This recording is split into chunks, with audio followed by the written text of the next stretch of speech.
one of the things I wanted to ask you about that I hadn't even thought about for a while is that I don't know how many months ago this was. Maybe it was in November, December. I don't remember.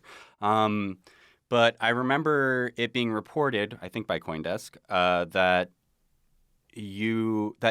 Coindesk was going to start offering equity in Digital Currency Group, which is, for anyone who doesn't know, Digital Currency Group is the parent company of Coindesk. And Digital Currency Group has its hands in about 150 different cookie jars in the cryptocurrency industry.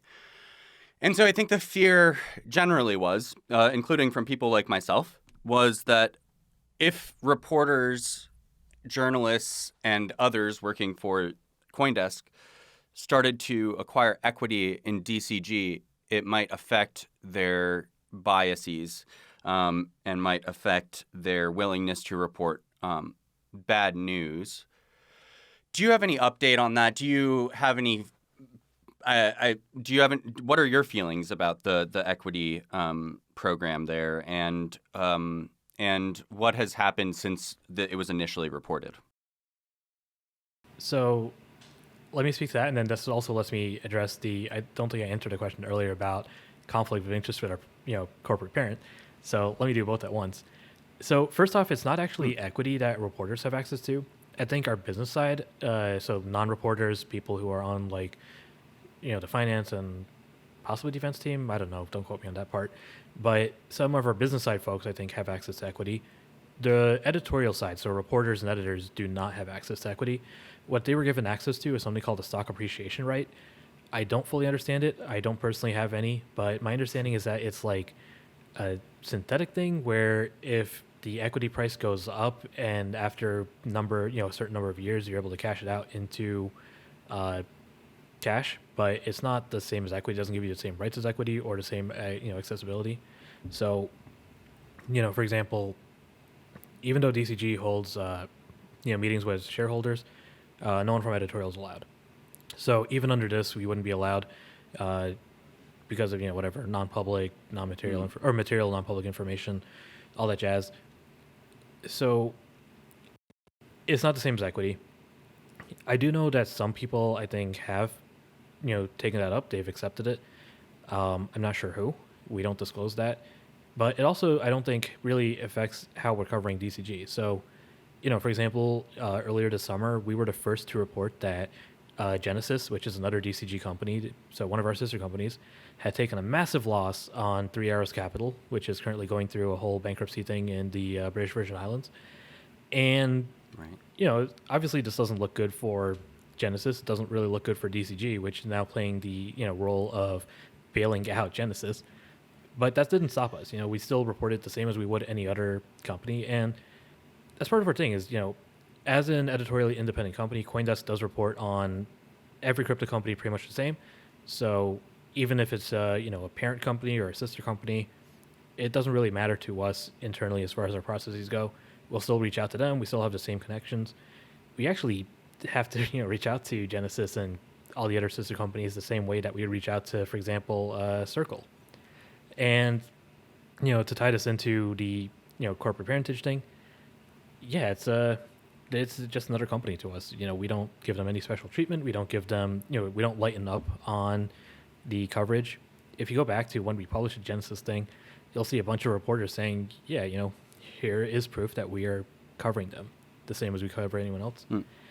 The one tricky thing I think for us is that because DCG, as you said, does have investments in so many companies that I think it would be easy for your casual reader to say, oh, well, they're writing about Circle because DCG invested in them, or they're writing about whoever else.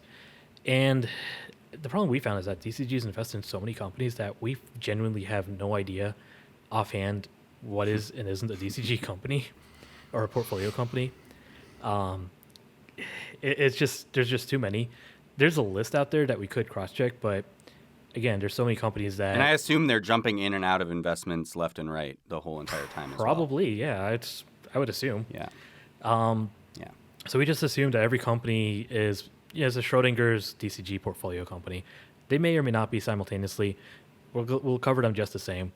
I do think I will admit that a couple of years ago, certainly when I started, we might have been a little less scrutinizing of some of these companies that we covered. I think just naturally we have gotten to a place where we're able to provide that scrutiny now, and we definitely try to. And that's going to be true regardless of who a company's backers are, who a company is, working with, anything like that. And I think we've had some good results recently from that as a result.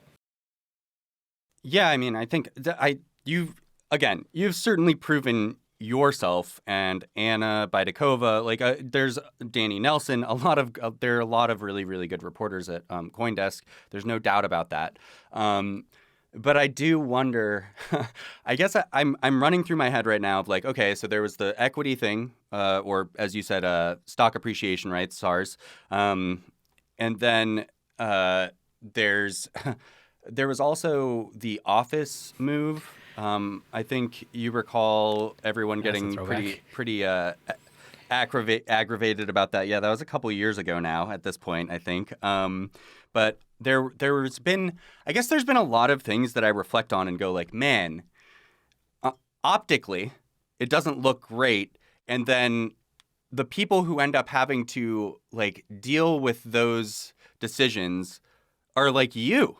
Like, you have to answer to people like me or our friend Kyle or other people who are like, hey, man, this seems like bullshit. And then you have to be like, well, look, hold on, everybody. And it seems like it makes your job a little bit more difficult just having to deal with that. Do you think that's right?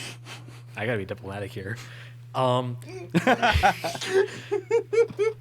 would say that, I think, speaking for myself, I think I just want to keep doing the job that I do, right? I like being a reporter, so I'm going to do it the best that I can. But certainly there are things that could happen that would make my job easier, my life easier. But, this is, I take the world as it comes. The quote, to badly quote the first Avengers movie, I take the world as it comes.